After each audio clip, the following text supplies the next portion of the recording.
Assalamualaikum warahmatullahi wabarakatuh. Memahami masalah wahyu.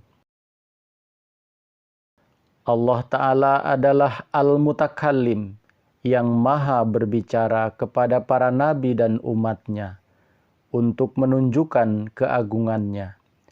Tidak masuk akal jika sekarang Allah membisu. Allah Ta'ala berbicara kepada manusia melalui 3 cara. Isyarat yang cepat, melalui kasyaf, berbicara di balik tabir, melalui ru'ya atau ilham, dan melalui malaikat Jibril. La ilaha illallah Muhammadur Rasulullah. Ketentuan wahyu yang datang setelah Al-Quran. Yang pertama, wahyu yang mengandung syariat telah sempurna dengan diturunkannya Al-Quran kepada Nabi Muhammad SAW. Karena itu wahyu yang merubah atau menggantinya tidak akan pernah turun lagi. Tetapi wahyu yang tidak bertentangan dengannya, apalagi wahyu yang mengandung petunjuk untuk memahami Al-Quran, akan terus berlangsung.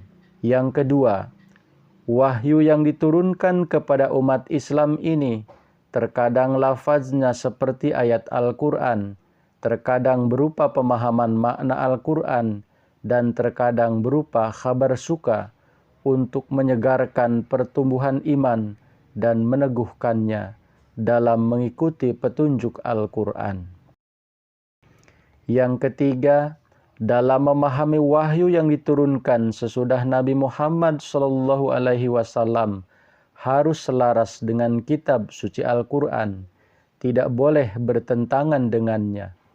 Apabila wahyu itu bertentangan, harus ditakwilkan agar sesuai dengan ayat Al-Quran atau hadis Nabi Muhammad SAW.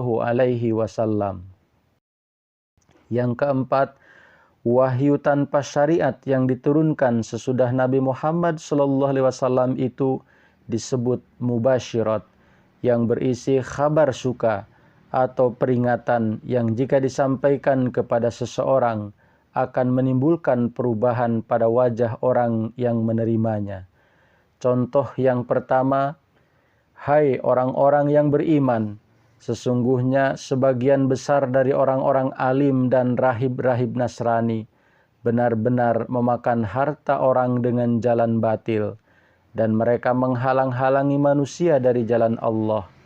Dan orang-orang yang menyimpan emas dan perak dan tidak menafkahkannya pada jalan Allah, maka beritahukanlah kepada mereka bahwa mereka akan mendapat siksa yang pedih.